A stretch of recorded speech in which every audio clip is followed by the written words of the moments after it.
From WLWT, this is Let's Talk Cincy. Hello, everyone. I'm Curtis Fuller. Cultural critic and playwright Lawrence Neal once said, "The artist and the political activist are one." Over the years, artists have used their talents to address issues of social turmoil and injustice. Witness Cincinnati, courtesy videographer and editor Michael Carnevale, as he shows us our intersection of the arts and activism by way of a mural that boldly says Black Lives Matter. Leave. Leave. At the end of the day, what I know is we're better than this. And so it has felt like, you know, there's times when there's so much pain in your heart. We feel like sometimes, you know, we get treated a little unfairly.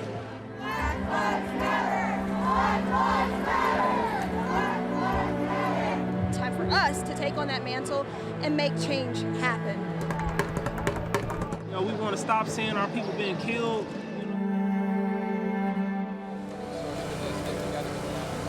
Cincinnati will witness the power of art. This is big. This is a monumental project that allows us to capture history in the making. Like, we are a part of history. We really just want to change it. We want to change everything and change how we all just unite with one another. 16 Cincinnati artists to express visually what they and so many people are feeling. If it becomes real, then it has the capacity to change the hearts and minds of people. One city block in front of City Hall, now a concrete canvas. I knew that we needed to put something right here. You know, City Hall isn't the White House, but City Hall is still a very central location, and it's a powerful place to have a message like this. We pray that when they look out their windows and they're making decisions, that they have our best interests in mind. Each lead artist is assigned a specific letter. Each person will have a few assistants as they bring to life their imagery. I'm very excited. I think it's really in line with some of the things that I'm practicing actively in my studio, and to have a chance to bring it out of my studio and make it public is just, I couldn't explain it in words. Being able to stand up and say, you know what, I want to see my child grow into an adult as a Black mother of 3 and a Black business owner, that's primarily what my mural is depicting. So this was an opportunity to make that statement through art. Annie Ruth's work has been displayed throughout the world. She says this project is a healing mechanism. I see the love, the care, the concern, and that's what I try to depict. Even cities twice as big as this city have not done a mural on this scale, and I'm just glad to be that we get to help the city become part of a national conversation. But what the city did is they made sure that this message was their message. And compared to other cities, not tooting our own horn, but I think that Cincinnati is going to be number one.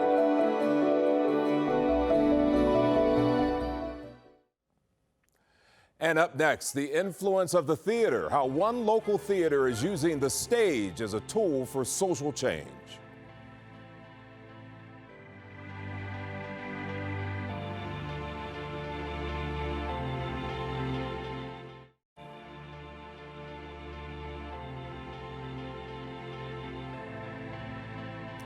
If you think of Lorraine Hansberry or James Baldwin, you understand the influence of the theater and the movement for social change.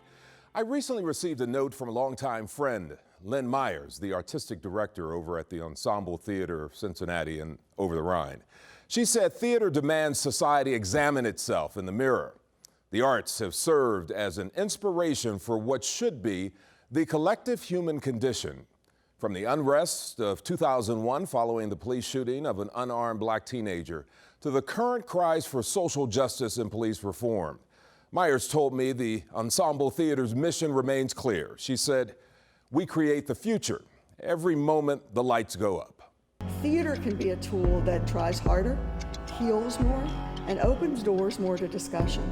I believe that theater is an opportunity for conversations that you can't have at a city council meeting, that you can't have in the middle of a protest. You have to listen and share, and theater gives us the voice to do that. In my own world, I was torn for many years between the law and theater. I had always expected I'd become a defense attorney. That was my chart all the way, pretty much till I got to college.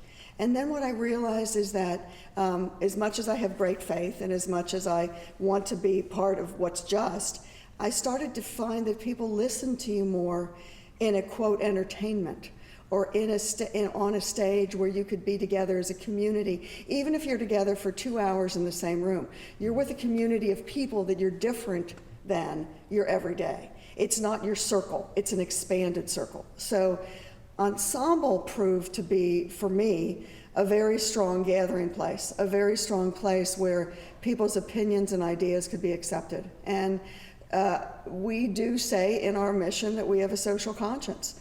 Do we need to have a stronger one going forward? Yes, we all do, absolutely. And that challenge is clear and present and necessary. Tell him to stay away from there. What are you talking about? The cops. I tried to tell him you're dangerous. Wait, what are you telling me, girl? You got police after my brother? No, I tried to warn him to be careful. The lack of censorship in theater is extraordinary.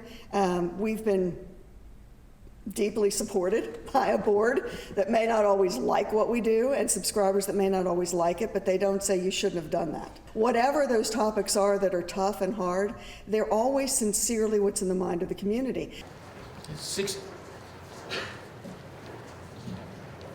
That 16-year-old boy they shot last week, Larry Payne. Larry Payne, I'll never forget his name.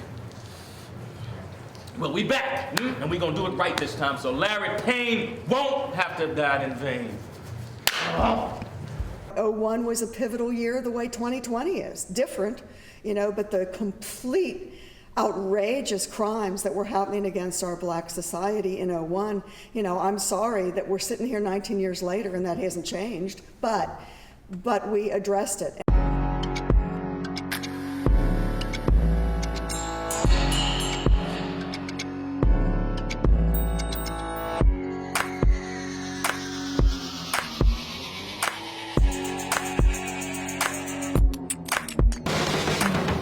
Pipeline is a look at the academics in our world and how sadly the pipeline from school to prison is a present pipeline for so many young black men in our country. It's not an easy play. It's an honest play in the way that Dominique Morisseau's piece Skeleton Crew last year looked at the plight of the working class and what happened when the auto industry tanked in Detroit, and how that's an individual story as well as a universal one. Pipeline's an individual story set against the backdrop of this universal issue of losing too many young, strong black men to the prison system. And then their lives are scarred forever. They don't get to restart the way some others do. So it's a look at one woman who's a teacher, whose son is in a private school, and an incident happens there. She teaches in a city school. He goes to a private school. What happens when the convergence of the parents, the other teachers, the students, the girlfriend of the young man, what happens when that world collides over one few-minute incident that goes viral? And how does your life come back from that? How incredibly necessary in this moment. When we got into this moment on March the 12th, we didn't know George Floyd's name. We didn't know the other names of these people that we're now, righteously fighting for and defending their lives. Pipeline is a play about defending all lives. It is a play about young men who don't get a chance getting that chance. And that the defense of lives, even though there may be one incident can ruin a man's life forever. One incident can take a man's life forever, particularly black men. And that's not okay in 2020. That wasn't okay in 1920. So Pipeline takes a look in the mirror at the academic system. It takes a look to us in the mirror to say, what can you do personally to change it? And what can we do from the first time somebody walks into a classroom or even has an online class, what can we do to make that a truly educational, welcoming, and gauging somebody for their best success, as opposed to using a set of archaic rules and rules from antiquity that don't matter anymore. Rules that cannot possibly be inclusive of the people in our world. This is not okay in Cincinnati, and it's not okay in our country. Young black men, and I worry when they leave here at night. I worry, and that is not the way to be in a civilized world. That is not okay. You know, the stuff my grandfather fought against in the 60s and kept getting arrested for, you know, I mean, that fight's still going on. And then my dad, I don't know if you know, my dad was a cop. Oh, I didn't. Yeah.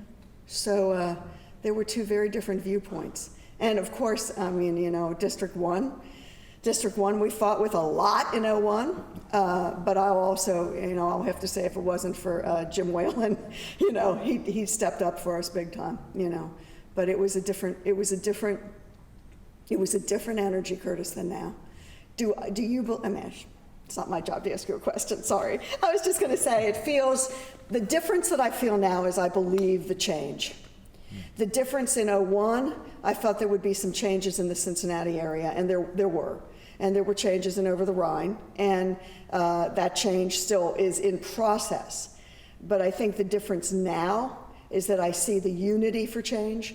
I see the protesters as a mix of all ages and races. I see a powerful, unified message for justice. I don't think that it is taking personally when one of us are killed, that all of us are killed. And that's a different, very different message than '01. '01 was a rage of 13 young men completely unjustly losing their lives. Now that we can see in front of us someone lose their life, that call to action is stronger than it's ever been. And Vine Street, you know, I'm really proud to be on Vine because it connects downtown to Clifton. It is the connecting Vine. And this is a place where a lot of, I hope, change continues to happen. As long as ETC's here, and we plan to be here, you know, we're not going to back down from that. No justice, no peace, no wasted, no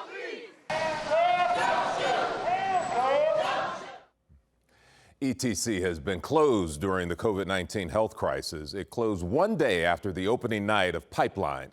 But Myers said when the theater reopens, the stage production of Pipeline will continue.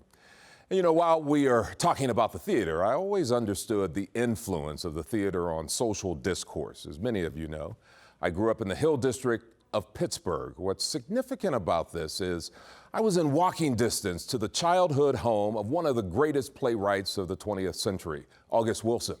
He founded the Black Horizon Theater in the Hill, which gave a voice from the stage about Black life and the push for equal rights and justice. Up next, creating open discussions in a rather unique forum, and the art inspired by one young voice who says Black lives matter.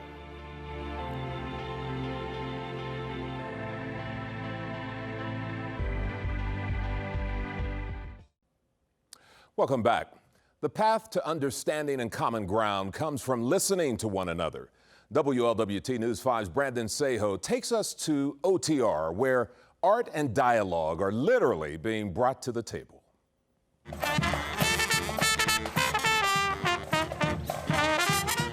People coming together to talk together. The plywood that once boarded up businesses after protests was turned into art and has now turned into tables, becoming the centerpieces for tough conversations. There was a conversation going on about the art that was on the walls that we felt like wasn't the full narrative. It was pretty art, great, but you know what happened for that art to be up there? What are the messages on the art? What do we hope to come from that art? So we kind of very quickly shut down the street and decided to create a platform for people to talk about that and really lead the conversation forward in terms of what do we want to happen. It's going to take collective ideas to move the city forward. So I think, I don't think, I know that we have to have some tough conversations in order for change to happen. And it was tough that these, windows were broken. It's disappointing that people feel that hurt, that it's expressed, and I want to make sure that their hurt is acknowledged, that our city heals, that our people heal, and that we're able to move this whole community forward in a positive way. I want us to start coming together more, start having the real conversations, the tough conversations, and really start charting out a path to move forward. I think for so long we've been okay with incremental progress and incremental change, but we want to shift that finally, and we want to actually get to a point where black folks are leading the conversation more so than coming to the table. And we want to create our own tables where we can actually start leading as well. The one thing that I do want to make sure that people know, it's not going to take one event. It's not going to take one conversation around the table. This is the start. We hope they continue to pop up both physically and symbolically, and that this really is the start of some positive progress. Well, this next story is about positive progress. It's about a little girl here in Cincinnati who inspired an artist miles away to visually express why Black lives matter. Here's WLWT News 5's Jatera McGee. It's like white people and black people, they still human beings. She may be just 6 years old, but there's a lot we can learn from Jordan Smith. The kindergarten graduate embodies the change so many wish to see. Everybody should come together and pray and be together and love each other. We talked with her on the streets of Cincinnati with her brother and grandma at a peaceful protest. The people that saying Black Lives Matter, it made me proud, happy. It made me feel like I was a person. Those words echoed, replayed, and were shared throughout the country, causing pause and inspiration in places little Jordan doesn't know exist. I was just struck by the sincerity of her words and how true they must ring for countless children. Heather Romano from Winston-Salem, North Carolina, processes life through art. When she heard Jordan's words, "She will never not matter," she picked up her paintbrush. I gave her big, beautiful hair and I put flowers in it to kind of represent all the growth and possibilities that are going on right now. It looks just like me. The picture was beautiful. Beautiful, just like me, so. It just made me feel proud that somebody was listening. Mary Watkins says her granddaughter is seeing history unfold and changing it. Maybe she'll be able to tell her kids and her grandkids all about how this picture became. She's just learning to read the words, "I am a person," but she knows what they mean. It means that Black lives matter, and they should all come together. Don't you love Jordan? Wow. Next is the story of a young movie producer using her talents to honor her father, who has been a longtime fighter for racial justice and economic inclusion. Kaya Klingman is the daughter of Jim Klingman, the founder of the Cincinnati African American Chamber of Commerce. Kaya is a Princeton High School grad and Howard University graduate. Her film to honor her father, who's battling ALS, is called Eavesdropping on the Elders. It's a story about the importance of listening to the lessons of the past to confront the issues of our future. But my dad and I have been having conversations the past couple months since all of this went down. And it's interesting because a lot of the things that are happening now and a lot of the things that are coming to light and that our activists are speaking about now is what my dad has been preaching for the last 25 to 30 years. And so it's almost a relief at what he's seeing, but it's also like, man, if only we would have done this years ago, maybe all of these lives, these people would still be alive. Me being able to push out even the trailer right now is just more purposeful. It's more intentional, especially with what's happening in our society right now, in our community. One day, I overheard a conversation.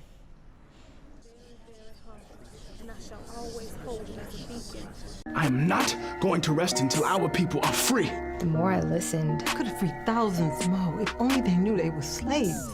The more I knew they wanted me to hear what they had to say.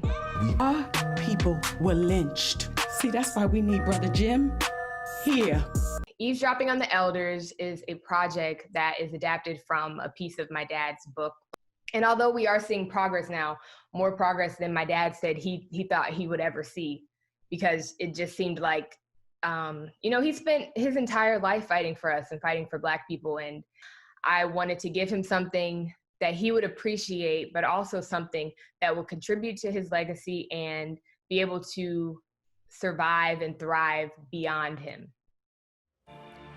And we wish our friend Jim Klingman well. Up next, the art of the spoken word during social conflict, a call for truth when we're divided.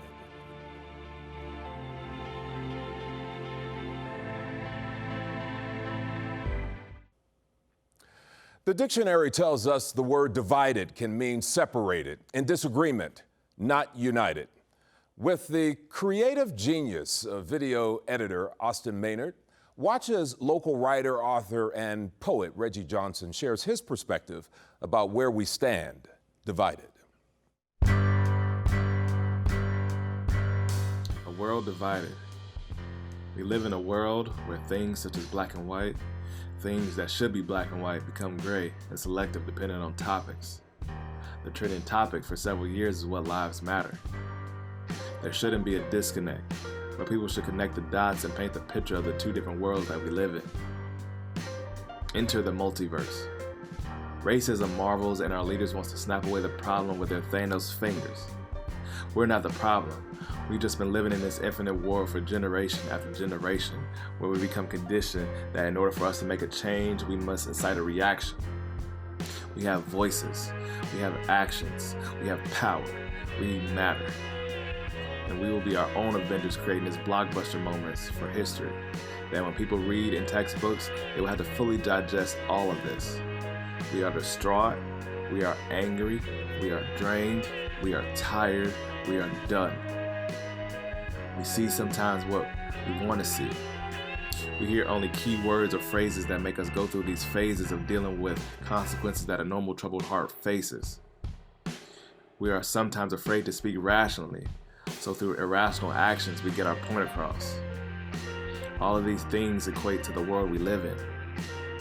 I usually don't do this, speak my mind on current events.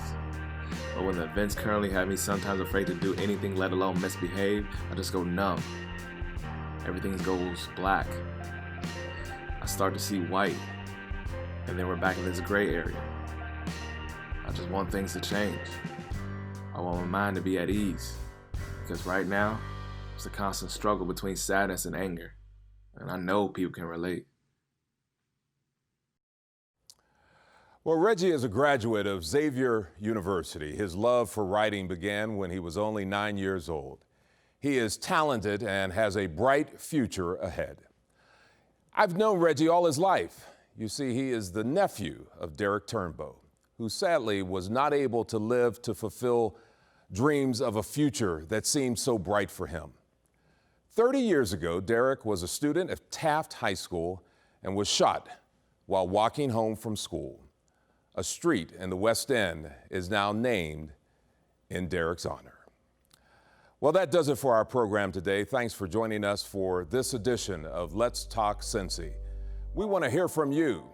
Email us your ideas at ltcwlwt.com.